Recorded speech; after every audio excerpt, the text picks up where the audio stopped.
18 months.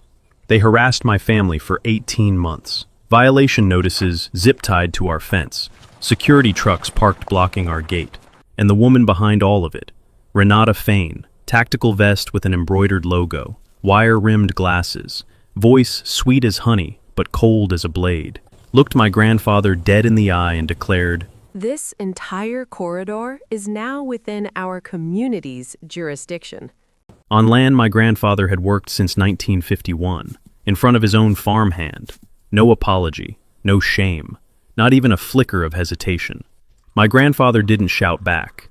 He just nodded, walked into the kitchen, poured himself a coffee, and started waiting. Because Renata Fain didn't know one thing. The only bridge leading back to her neighborhood, my grandfather built it. With his own hands, and he could raise it whenever he wanted. One night in October, pouring rain, Renata Fain was trapped on the other side of that creek the entire night, completely legal. What would you do if someone backed your family into a corner like this? And where are you watching from? Drop it in the comments right now. To understand why that night on the bridge meant everything, you have to understand where we come from. My grandfather, Wendell Drexel, bought 34 acres in Harwick County, Virginia in 1951. Back when the land was nothing but walnut trees, a cold creek called Sallow Run, and a gravel road that dead-ended at the water. He was 22 years old, just out of the army, with calloused hands and enough stubbornness to build something out of nothing. And that's exactly what he did. He cleared the land himself, built the farmhouse board by board, planted the walnut grove that still stands today.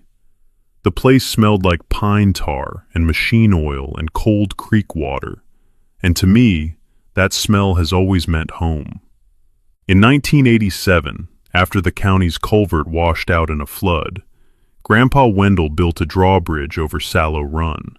Steel I-beams, hand-laid plank decking, a hand-crank hydraulic lift mechanism he designed himself, drawing on 30 years of Army Corps of Engineers structural work. The county granted a road easement across it, meaning the public could use it to pass. But the bridge itself?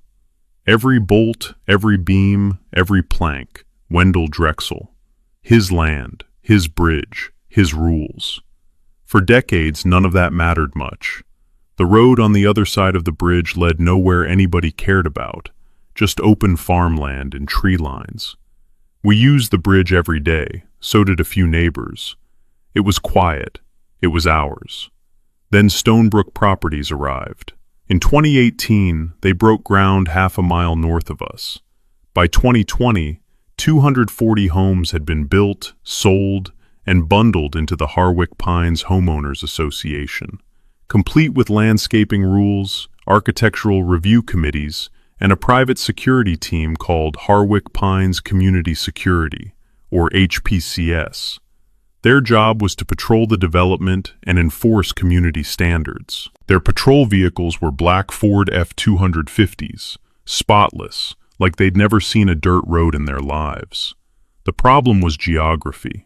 The most convenient western exit out of Harwick Pines ran straight down the county road, past our fence line, past Grandpa's truck shed, past our mailbox, and across our bridge over Sallow Run. 300 residents started using that route daily. Commuters, delivery trucks, school buses. Nobody asked us. Nobody thanked us. Nobody even waved most days. And then Renata Fain showed up. Fain was the head of HPCS, 51 years old, sharp-featured, always dressed like she was about to conduct an inspection, even when she was just buying coffee. She had the specific energy of a woman who had spent her entire career being told she didn't have enough authority, and had finally gotten some. She drove the black F-250 herself. She carried a clipboard. She had memorized the community standards document the way some people memorize scripture. Within 6 months of Harwick Pines going live, Fain had issued over 140 written warnings to residents. Wrong-colored mulch, visible trash cans, unapproved wind chimes. She was thorough. She was relentless. And she had decided, for reasons I still don't fully understand, that our family's property was her next project. The first notice arrived on a Tuesday morning in March. Fane had stopped her truck on the county road, gotten out, walked to our fence line, and zip-tied a yellow warning notice to the post, citing our farmhand Corcoran's lumber stack as a violation of community aesthetic standards. Corcoran told her politely that she was standing next to private property and had no jurisdiction here. Fane looked at him over her wire-rimmed glasses and said, "This entire corridor is part of our community footprint now." Then she got back in her truck and drove away. That evening, Grandpa Wendell came home, found the notice on the fence post, and read it twice in the fading light. He didn't crumple it up. He didn't call anyone in anger. He carried it inside, set it on the kitchen table next to his coffee mug, and looked at it for a long time. Then he called me. "Petra," he said, "I need you to come home this weekend and bring your paralegal books." I drove down from Richmond that Friday night, windows down, the October air carrying that particular Shenandoah smell, dry leaves and distant wood smoke, and something cold underneath it all, like the earth getting ready for winter. I'd been listening to Grandpa describe the situation on the phone for 3 weeks, and the thing that worried me most wasn't what he was saying, it was how calm he was saying it. By the time I arrived, the notices had multiplied. A second one had appeared, citing Grandpa's tool shed as a non-conforming structure, even though it had been standing there for 30 years, long before Harwick Pines existed on any map.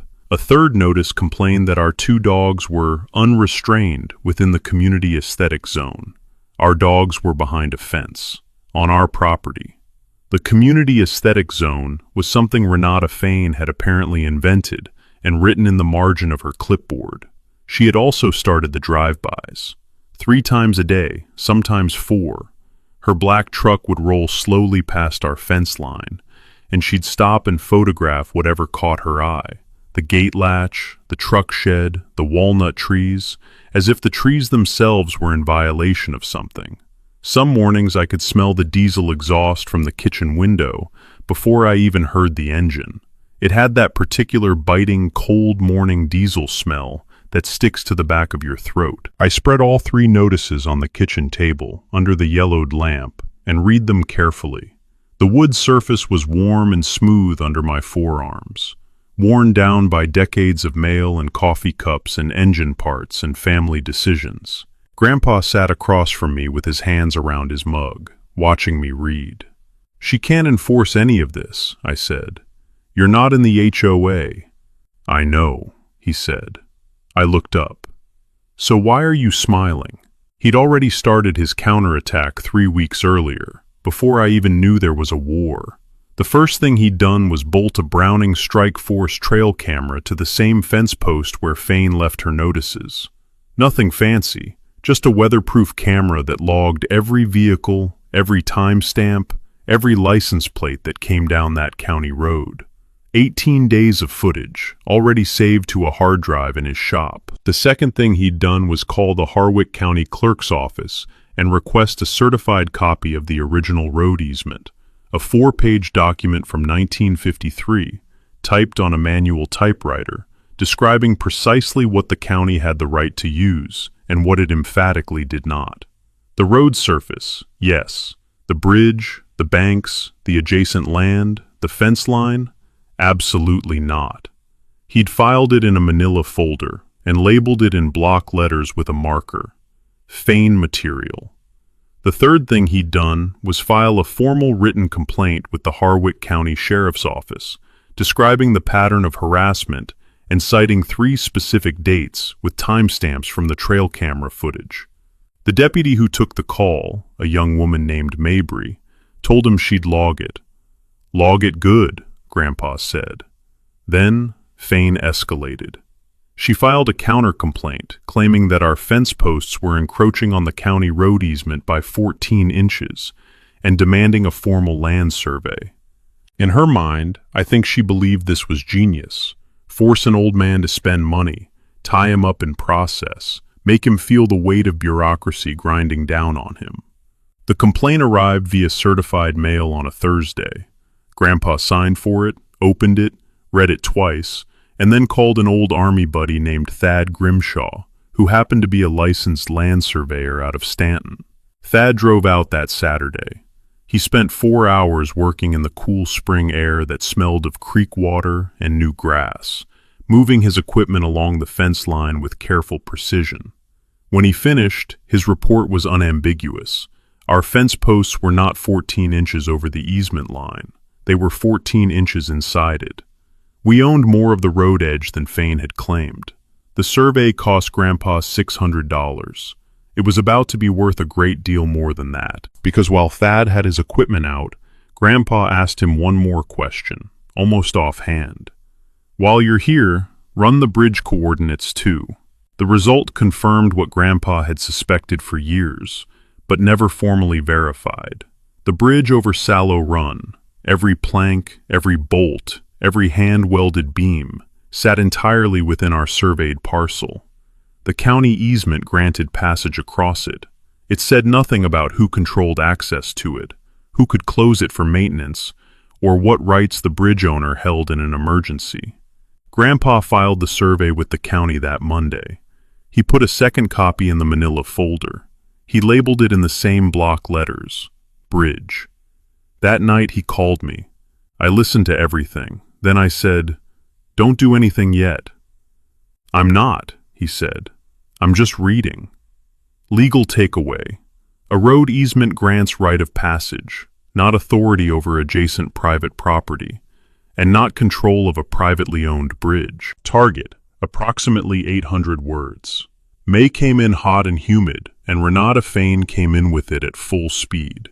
She started working the HOA residents directly, stopping people in the parking lot, at the mailboxes, at the entrance gate, telling anyone who would listen that our property was an eyesore corridor, dragging down their home values. She suggested we had unresolved code violations. She implied we were difficult neighbors who refused to cooperate with reasonable community standards. None of it was true. All of it was the specific kind of whisper campaign that's hard to fight, because it never puts anything in writing. She also started following Corcoran. Twice that month, when Corcoran drove his old Chevy down the county road for deliveries, Fane pulled her F250 alongside him and paced him, just rolling at the same speed, staring across at him through her clean passenger window. Corcoran was 60 years old and had served 2 tours in Vietnam. He had been stared at by people considerably more frightening than Renata Fane. He told me later that he just stared back, and that after about a quarter mile, she accelerated away. He seemed almost disappointed it hadn't lasted longer. The HOA board was getting nervous. Their chair, Winifred Hollis, a retired pediatric nurse with a practical mind and zero patience for drama she didn't personally generate, called Fane in for a closed meeting after 3 board members received complaints from residents about the treatment of our family. Fane told Hollis that our property was a liability corridor and that she was protecting community interests. Hollis told her to document everything formally or stand down. Fane chose to document. What she documented next was a noise complaint. She filed it with the county code office, alleging that Grandpa's gas-powered equipment, specifically his 1978 John Deere 2440 tractor, was operating in violation of residential noise ordinances. This required Grandpa to appear before the code compliance office in person. He showed up in his good shirt. He brought his equipment maintenance logs, the tractor's original manual, and a printed decibel chart I had prepared, showing the 2440's rated noise output at various operating distances. He also brought a photograph of the tractor, green paint, serial number clearly visible, sitting in the morning sun like something out of a museum. The compliance officer, a tired man named Dollard, who had seen everything, looked at the documents for about 4 minutes and told Grandpa the tractor's noise level was within residential standards by a significant margin. Case dismissed. 11 minutes total. Fane wasn't even there. She'd filed the complaint and considered her work done. Grandpa thanked Officer Dollard, drove home with the windows down, and crossed our bridge with that familiar thump of planks under tires that I'd been hearing my whole life. The creek smelled like iron and cold clay in the May heat. He patted the steering wheel. Meanwhile, I had been doing what I always do when I'm angry, reading documents. I had obtained a copy of the Harwick Pines HOA's governing charter, filed with the Virginia State Corporation Commission in 2019. I read it in my apartment in Richmond over 2 evenings, with a highlighter and a legal pad. And on the second evening, I found it, the thing I'd been looking for without knowing exactly what shape it would take. The charter defined the security team's enforcement authority. It defined it geographically, and the geography it described ended precisely at the recorded plat boundary of Harwick Pines. Every power Renata Fain believed she had, every notice, every complaint, every slow drive-by, existed only within those plat lines. The moment she crossed onto the county road adjacent to our property, she had no authority whatsoever. She was a security guard who had walked out of her restaurant and started writing citations in someone else's dining room. I called Grandpa immediately. "Pop, every single notice she sent you, legally void. She has no jurisdiction outside the plat boundary." Silence for a moment. "I know," he said. "You knew?" "I suspected. I was waiting for you to confirm." I laughed, despite myself. "So everything she's done is outside her authority." "Yes. Keep going. What else did you find?" I had found one more thing. I'd run Fain's professional history through the Virginia Court's Public Case Information System. 2 prior civil complaints, both from her previous job as a private security supervisor in Fredericksburg. Both settled out of court. Both described a pattern of targeting specific property owners near roads her team used regularly. Both complainants were older. Both owned land that a developer had wanted access to. The pattern was ugly and familiar. I printed the case numbers and started a new folder. I labeled it History. HOA. Enforcement authority is geographically limited to the recorded plat. Any action taken outside that boundary is legally void and may constitute actionable harassment. By midsummer, the whole situation had developed ahead. Harwick Pines residents who used the western exit every day, commuters, the UPS driver, the woman named Dorsey who ran the Saturday morning youth soccer carpool, had started noticing something. Every time Fain parked her truck on the county road near our fence line, traffic backed up. The western exit was the fastest route to the highway. When Fain was running one of her inspections, people sat in line for 20, 30, sometimes 45 minutes. People were taking detours. People were late to work. People were irritated in the specific way that people get irritated when an inconvenience has a face and a name. 4 residents submitted formal written complaints to the HOA board. Not about us, about Fain. Board Chair Hollis called an emergency session and asked Fain to present documentation justifying her enforcement activities on the county road. Fain showed up with a folder. The folder contained the noise complaint that had been dismissed, the encroachment survey that had backfired, and a handwritten note in her own block letters that read, "Ongoing liability assessment in progress." Hollis stared at it across the table. "Renata," she said slowly, "this is a note you wrote to yourself." Fain told her she didn't understand the scope of the threat. Hollis placed a formal review on the November board agenda. Sensing the ground shifting beneath her, Fain pivoted. She approached 2 board members privately and proposed installing a retractable security gate at the western entrance to the development, just inside the plat line, right where the community road met the county road. She framed it as a community safety upgrade. What it actually was, obvious to anyone paying attention, was a choke point, a way to give Fain physical control over who moved through that corridor near our property. One board member, a man named Kelp, who ran a landscaping business and had never once in his life asked himself whether a thing was a good idea before doing it, agreed to sponsor the proposal. Word reached us within 48 hours. Small counties have good ears.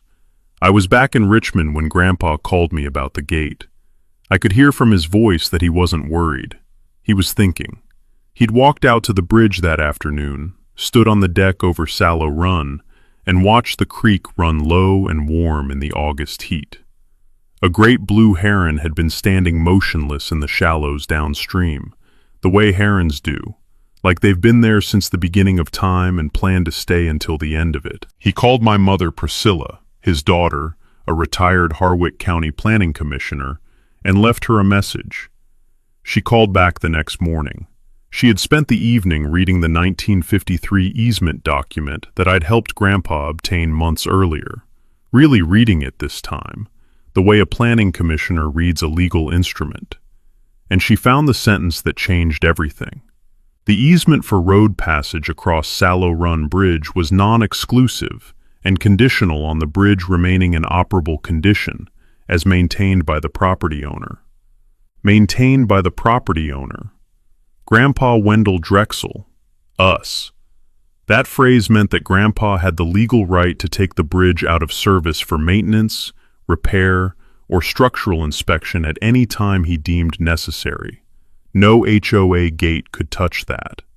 No HOA vote, no board resolution, no Renata Fain with her clipboard. The bridge ran on Drexel time. How long could you legally keep it closed? I asked. The easement doesn't specify a maximum duration, Grandpa said. Just says reasonable time for the work being performed. I was quiet for a moment. Pop, I said slowly, are any of the bridge's crank mechanisms currently in need of maintenance? He looked over at the corner of his shop. The hand crank hydraulic drawbridge control mechanism, original 1987 installation, bolted to a steel frame, was sitting right where it always sat. It worked perfectly. It would also be extremely straightforward to service in a documented, legitimate way that happened to render the bridge inoperable for a specific window of time. Come to think of it, he said, yes, several components. But before I could get too excited, Mom had found one more thing. Fain's proposed gate sat within Harwick County's designated scenic corridor zone. A permanent access control structure in a scenic corridor required a special use permit from the County Planning Commission. 90-day minimum review, mandatory public comment period. My mother knew every single person on that committee. The gate was going to take a very long time to die, which meant Fain was running out of moves, and we were just getting started. Legal takeaway. Easement maintenance clauses give the property owner the right to temporarily close a private bridge for legitimate repair, and that right supersedes casual public use. In September, I took a day off work and drove to the Harwick County Records Room, a windowless basement space in the old courthouse that smelled of dust and aged paper and the specific mustiness of documents that haven't been questioned in decades. I signed in, requested the Stonebrook Properties development file, and spread a county plat map across a folding table under fluorescent light. I was there for 3 hours. What I found in the first hour changed the shape of everything. In 2017, a full year before they broke ground, Stonebrook Properties had applied to the county for an easement to use Sallow Run Bridge as a permanent secondary exit for Harwick Pines. The county had reviewed the application. The county had denied it. The denial was on record, in plain language. Stonebrook had been told that the bridge was private property and that a secondary western exit would need to use an alternate route. Stonebrook had filed a revised site plan using an eastern route instead and had moved on without ever telling their future homeowners or their security chief what the county had said. This meant that every time an HPCS vehicle used that bridge, they were using it as a member of the general public under the county road easement, not as a party with any formal relationship to it. The HOA had no claim to that bridge, no standing, no authority, nothing. The denied application was proof that they had known this since 2017 and had simply never mentioned it to anyone. I sat back in my chair and looked at the ceiling for a moment. Then I kept digging, In the second hour, I found a budget amendment buried in the HOA's 2021 charter filing documents. The HOA had quietly transferred $47,000 from its restricted capital improvement reserves to cover unexpected legal costs from a contractor dispute. Restricted reserves, under the HOA's own governing documents and under Virginia's Property Owners Association Act, could not be used for operating expenses. What they had done was not a gray area. It was a clean violation, documented, filed, publicly available in the State Corporation Commission records. This didn't give us grounds to sue them immediately, but it gave us something more useful in the short term: leverage. The HOA was financially and procedurally exposed. Any formal complaint filed with the State Corporation Commission, and filing one was straightforward, would trigger a compliance review at the exact moment they were trying to push a scenic corridor gate permit through a public comment process. Their attorney would know what that meant. Their board would know what that meant.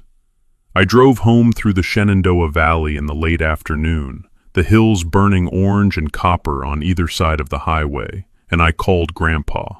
I laid it out in order: the denied easement, the charter violation, the gate permit roadblock, the court history on Fane, the survey, the maintenance clause, all of it.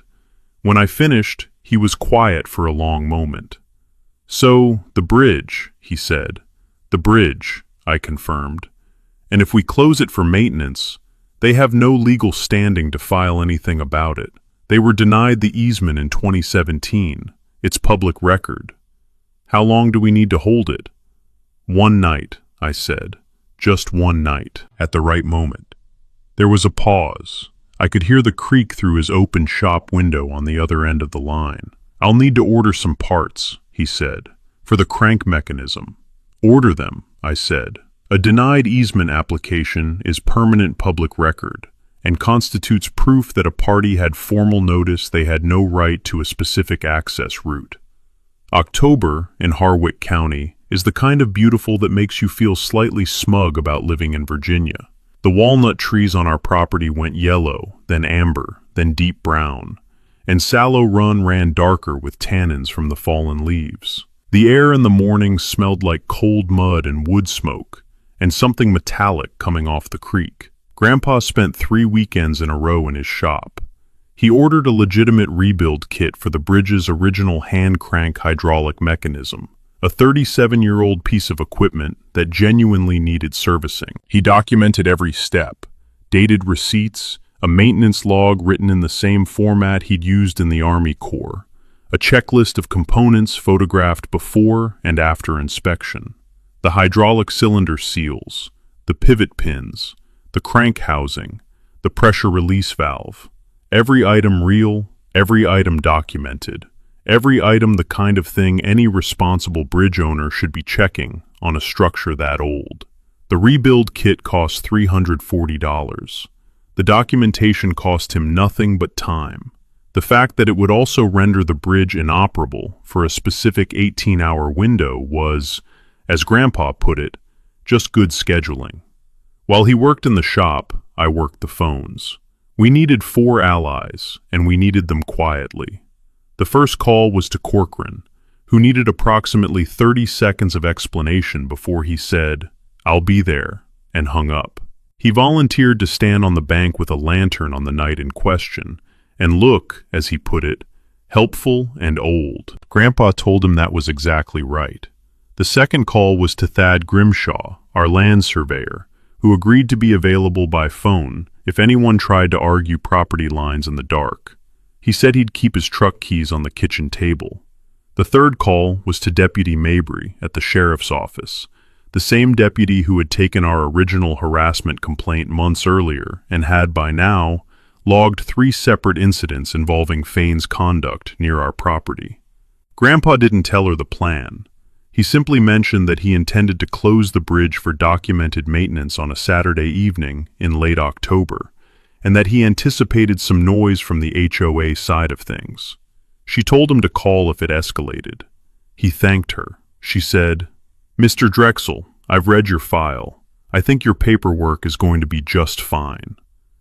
The fourth call was my idea. Sylvie Ortega was a reporter at the Harwick County Courier, a weekly paper that had been covering HOA disputes in the county's newer developments all year. I had spoken with her briefly after her spring story ran. I called her and told her there was going to be a community update at the Drexel property on a Saturday evening in late October. I told her to bring a camera and waterproof boots. She asked what it was about. I told her property rights and a bridge. She said she'd be there. Now, for anyone wondering how all of this was actually legal, let me break it down plainly. Under Virginia Code Section 55.1-2820, a property owner who maintains a private bridge within a public road easement retains the right to temporarily close that structure for legitimate maintenance, provided the closure is documented and the work is real. Both conditions were fully met. The maintenance notice had to be filed with the county road department a minimum of 5 business days in advance, posted visibly at the closure point, and available for public review. Grandpa filed it on a Monday, posted the laminated notice on the bridge railing on Wednesday, and submitted copies to the county, all of it by the book. Here's where it gets elegant. Because the 2017 easement application had been denied, Harwick Pines had no formal access rights to claim. Their attorney, if he was doing his job, would know that filing for an emergency injunction to force the bridge open would require demonstrating irreparable harm to a party with a legal interest in the structure. They had no such interest. The eastern exit was open and functional. No court in Virginia was going to issue emergency relief to keep a private bridge open for an HOA that had been officially denied easement access 6 years earlier. Grandpa's attorney, a retired contract lawyer named Holbrook, who owed him a considerable favor, reviewed the entire strategy and signed off. "Wendell," he said, "I genuinely cannot find anything wrong with this. Now we needed one more thing, the right night." I watched the HOA calendar. The Harwick Pines annual fall assessment was scheduled for the last Saturday of October, the meeting at which Fane's gate proposal was up for a vote. Fane always attended. She always drove the western exit home. The weather forecast for that Saturday showed rain beginning after 9 p.m. Grandpa filed the maintenance notice on Monday for the following Saturday, 9 p.m. to noon Sunday. He posted the laminated notice on the bridge railing Wednesday morning. He did not call the HOA. He was not required to. Someone at the county road department, not maliciously, just carelessly, the way small county offices sometimes work, mentioned our maintenance filing when Fane called in that week about an unrelated road grading issue. She found out on Wednesday. By Thursday, she had her HOA attorney, a man named Sprigg, who billed at $340 an hour, on the phone. Sprigg called me directly. He'd apparently found my name as the paralegal contact in one of Grandpa's prior complaint filings. He was professional and clipped. He said the HOA was considering its legal options regarding the maintenance closure. I told him the filing was valid, the documentation was complete, and that I'd be happy to forward him the 2017 denied easement application from the county records room if he needed it for his review. There was a pause on his end. "I'll call you back," he said. He didn't call back. Sprigg called Fane instead. He told her the same thing he would have told anyone who understood property law.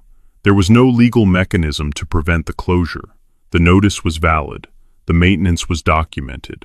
The HOA had no formal easement claim to argue from. "Use the east exit," he told her, "and tell your board." Fane did not tell the board. Fane decided to handle it herself. Thursday evening, I was on the phone with Grandpa when I heard him say, "Hold on." Through the phone, I could hear footsteps on gravel. He'd walked to the porch. "She's here," he said quietly. Fane had driven down the county road and stopped at our gate. She got out of her truck in the last gray light, walked to the bridge railing, photographed the maintenance notice, and then stood there looking at it for a long time.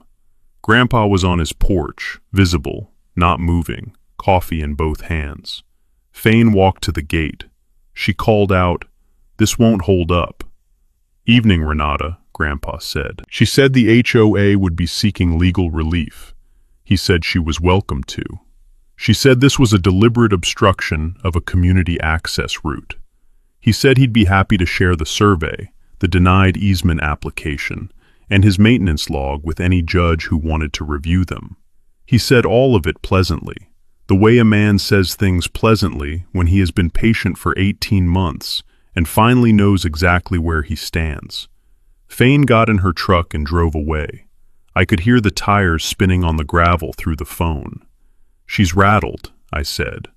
"Yes," Grandpa said, "she is." The next morning, Friday, Fane posted in the Harwick Pines community social media group.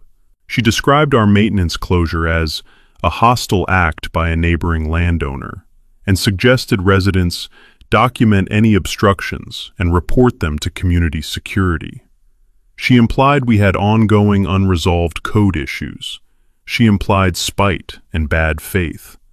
She did not mention the 1953 easement. She did not mention the 2017 denial. She did not mention Spriggs' advice. The post did not go the way she intended. 3 residents responded within the hour. 1 had bought hay from us for 6 years. 1 was our neighbor's son who'd helped re-roof Grandpa's tool shed 2 summers ago. The 3rd was Dorsey, the soccer carpool organizer, who wrote a careful, measured response, noting that she had driven past our property every single day for 3 years and had never once observed anything that could be reasonably described as a code violation, and that, for the record, Fane's own truck had been documented blocking the county road for extended periods on multiple occasions, which struck her as a more legitimate traffic concern than anything happening on our side of the fence. The comment thread grew. It did not grow in Fane's favor. Meanwhile, my mother had been doing her own quiet work. On Friday morning, she sent an email to Board Chair Winifred Hollis. The email contained 3 attachments: the Virginia Scenic Corridor permit requirements for the gate proposal, the State Corporation Commission's complaint filing procedure for HOA charter violations, and a 1-page letter from Grandpa's attorney, noting the reserve fund irregularity and indicating that his clients were monitoring the situation with continued interest. Hollis read it over her Saturday morning coffee. Then she called board member Kelp, sponsor of the gate proposal, and told him to pull it from the agenda. He said he couldn't do that. She said she was the board chair and she absolutely could, and furthermore, she was going to, and he should think carefully about whether he wanted to be on the wrong side of this when the full picture became clear. The gate proposal was tabled before the meeting even started. Fane arrived at the fall assessment already losing. She didn't know yet how much further she had left to fall. The rain started at 8:47 p.m., 13 minutes early, like the weather had been following our timeline and decided to get ahead of schedule. I was in Grandpa's shop when it hit, sitting on a work stool with my folder of documents on my lap and a cup of coffee going cold in my hand. The rain came in sideways off the Blue Ridge, that particular October sideways rain that turns every surface into a dark mirror and makes the air smell like cold iron and soaked gravel. It hammered the metal roof of the shop in a sustained roar, the kind of sound that makes you feel safe inside and very aware of anyone who might be outside. Grandpa was already in his maintenance gear. He had spent the afternoon doing exactly what his log described: cleaning the hydraulic cylinder seals, re-greasing the pivot pins, checking the T-handle mechanism, writing each completed step in his maintenance journal with the same unhurried precision he'd once used to document bridge inspections for the Army Corps. Every step was real. Every step was necessary. Every step was the kind of thing a responsible owner of a 37-year-old hand-crank hydraulic drawbridge should have done years ago. At 8:30 p.m., he tested the crank mechanism.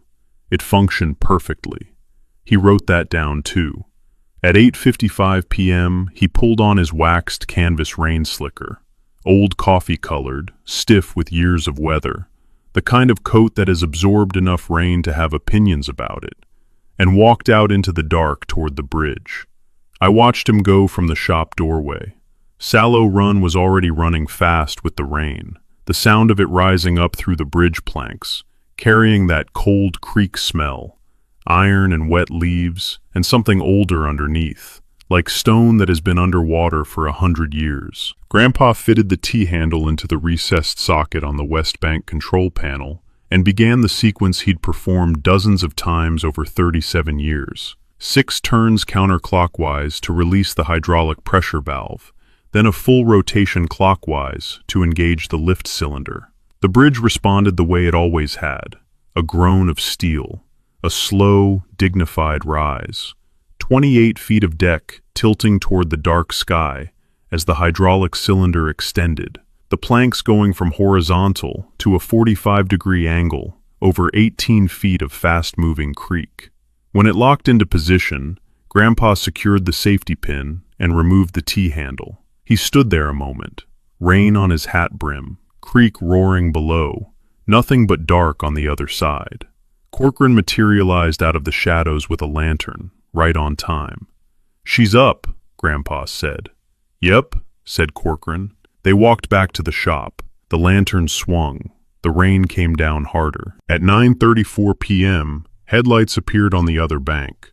Renata Fain's black F-250 came down the county road and slowed as the headlights swept across the space where the bridge deck should have been. She stopped. She sat in the truck for a moment. Then she got out into the rain, walked to the bank, and stood looking at the raised bridge with an expression I couldn't fully see from across the creek, but that Grandpa described later as a woman watching everything she thought she controlled disappear. She got back in the truck. She called Sprigg. He told her, at 9:36 p.m. on a Saturday night during a rainstorm, that there was nothing to be done, that he was going home, and that she should use the east exit. She called the county road department's after-hours line. An automated message informed her that road maintenance closures were handled during regular business hours.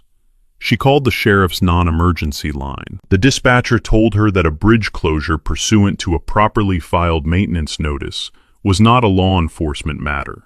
Then more headlights appeared, a second car, then a third. Fain had not been the only Harwick Pines resident using the western exit that night. One of the drivers was a retired civil engineer named Borland, who got out of his car, walked to the bridge railing, read the laminated maintenance notice in the beam of his flashlight, and said, loudly, in the rain, with the particular clarity of a man who has read engineering documents his entire career, "Looks like all the paperwork's in order. Eastern exit's open." He got back in his car and turned around. Fain did not turn around.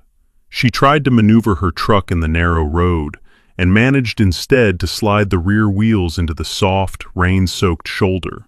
She was now partially blocking the road behind the other vehicles. In my grandfather's shop, my phone lit up with a text from Sylvie Ortega. "On my way, 2 minutes out."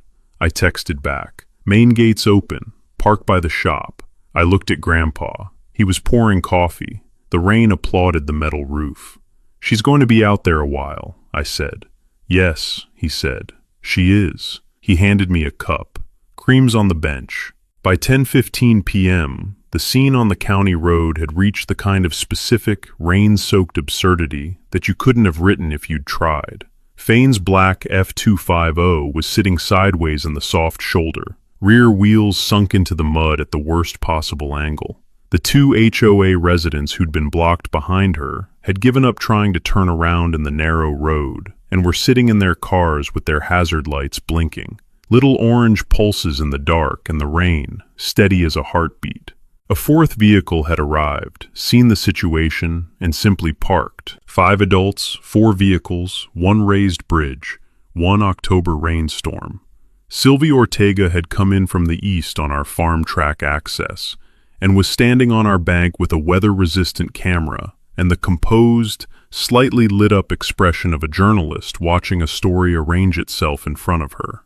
The raised bridge deck rose against the dark sky at a clean 45 degrees, the maintenance notice on the railing fully visible, the creek loud and silver-black below. She was shooting steadily. The images were going to be very good. I stood next to Grandpa on the bank. We could hear Fane's voice across the water, sharp, clipped, the voice of someone accustomed to being listened to, who is discovering that accustomedness has its limits. She walked to the water's edge on her side and called across. "Lower this bridge right now." Grandpa put his hands in his jacket pockets. "It's under maintenance." "Lower it. I am not asking." "I can't do that. The hydraulic seals need to cure overnight. It's in the log." "This is illegal. This is deliberate obstruction, and I will have you arrested." The maintenance notice was filed with the county on Monday. It's posted on the railing you're standing next to. Deputy Mabry was informed of the closure last week. "You did this to trap us." "I did this to maintain my bridge, which I have the legal right to do, which your developer was told in writing in 2017 when they applied for an easement over this structure and were denied." The rain filled the silence that followed. "What did you just say?" "County records room, basement level, open Tuesday through Friday. Ask for the Stonebrook Properties 2017 easement application file. It's public record, has been for 6 years." I watched Fane across the water. Something shifted in her posture. Not a collapse, but a recalibration. The specific physical adjustment of someone who has just understood that the ground they were standing on was never as solid as they believed. Sylvie's camera shutter clicked steadily behind me. Deputy Mabry arrived at 10:42 p.m. She parked her cruiser on our side, walked a bridge railing with her flashlight, reviewed the maintenance notice, spoke briefly with Borland, who confirmed the notice had been properly posted and the filing was in order, and then crossed to the other bank on foot via a narrow footpath downstream. The creek was low enough to step across on the stones, and spoke with Fane for approximately 4 minutes. The conversation was quiet. I couldn't hear it over the creek, but I could see it, and by the end of 4 minutes, Fane's clipboard was under her arm, and her shoulders were somewhere around her elbows. Mabry crossed back. She walked to Grandpa and told him everything was in order. He thanked her and offered coffee. She declined, but said, "Mr. Drexel, for what it's worth, your documentation is excellent." He said he'd had good training. She called a courtesy tow for Fane's stuck truck and drove away. Fane spent the rest of the night in her vehicle. Her 2 colleagues eventually found the eastern exit and went home. The other stranded residents did the same once the road cleared behind them. By midnight, the county road was empty except for Fane's F250, still listing slightly in the soft shoulder, hazard lights still going. Sylvie Ortega's story ran in the Harwick County Courier the following Thursday. 3 photographs: the raised bridge deck against the dark sky, the maintenance notice sharp and legible in the flash, and Fane's black truck in the shoulder, with its hazard lights still blinking at some point past midnight. The headline read, "Sallow Run Bridge Closure Exposes Limits of HOA Security Authority." The story was thorough, sourced, and accurate. It included the denied 2017 easement, the charter reserve violation, the 2 prior civil complaints from Fredericksburg, a quote from Grandpa's attorney about the geographic limits of HOA enforcement power, a quote from Borland about the properly filed maintenance notice. The state HOA news aggregator picked it up within 48 hours. Within a week, 4 other Virginia homeowners had contacted Sylvie with similar stories from their own communities. Winifred Hollis announced a formal review of the HPCS security contract. Renata Fane did not show up to work on Monday. On Sunday morning, Grandpa lowered the bridge at 10 a.m., 2 hours ahead of the maintenance window's scheduled close, after completing his final documented inspection and signing off on the hydraulic seal test in his maintenance log. The morning was sharp and clean, the way October mornings are after a hard rain. The sky a deep washed blue, Sallow Run running high and fast and copper-colored in the thin sunlight. The walnut trees dripping on both banks. Corcoran made breakfast in the farmhouse kitchen. Eggs and toast and coffee so strong it had its own opinions. Mom drove up from Richmond before noon. I got there at noon with pastries, and the State Corporation Commission complaint paperwork I intended to file the following week. We sat on the porch in the cold sun and ate and watched the creek. Nobody said much for a while. We didn't need to. The bridge sat level and solid across the water the way it had for 37 years, looking exactly like what it was. Something a man had built with his own hands, on his own land, that had outlasted every attempt to take it from him.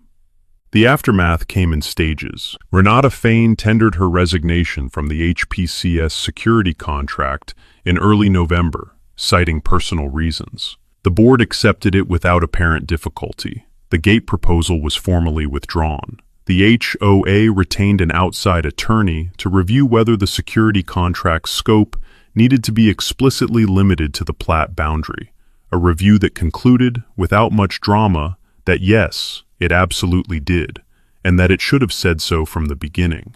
The State Corporation Commission complaint I filed in November was accepted for review. In January, the HOA entered into a voluntary compliance agreement, committing to restore the improperly used reserve funds over 18 months, and to amend their charter to explicitly prohibit security enforcement activities outside the recorded plat boundary. The amendment passed at their spring meeting with no opposing votes. Some things, once made clear enough, stopped being controversial. Sprigg presumably spent the holidays billing someone less complicated. The following spring, something happened that I hadn't expected, and that still makes me feel something I don't quite have a word for. The Harwick Pines Board reached out, not through attorneys, not through a formal letter, just a phone call from Winifred Hollis to my grandfather, to ask if there was any path toward a real, working relationship. Hollis was direct. She said the community needed that western access route. She said she wanted it done properly this time, with documents that actually reflected reality. She said she was sorry it had taken this long to have this conversation. Grandpa listened. Then he said he'd be willing to talk. Over the course of that spring, our family and the HOA worked with a property attorney to draft a formal limited easement, proper scope, proper geography, proper legal language, written to reflect what the access actually was, rather than what someone had assumed it to be. The easement included a modest annual contribution from the HOA toward bridge maintenance costs. Our attorney drafted it. Grandpa reviewed it. He suggested 3 small changes. All 3 were accepted without argument. As a gesture of goodwill, Grandpa donated timber from 2 walnut trees that had come down in a winter storm. The HOA used it to build picnic benches for a small creek access park at the southern end of Harwick Pines, where Sallow Run ran shallow and clear along the property boundary. By summer, families were walking down there on weekends.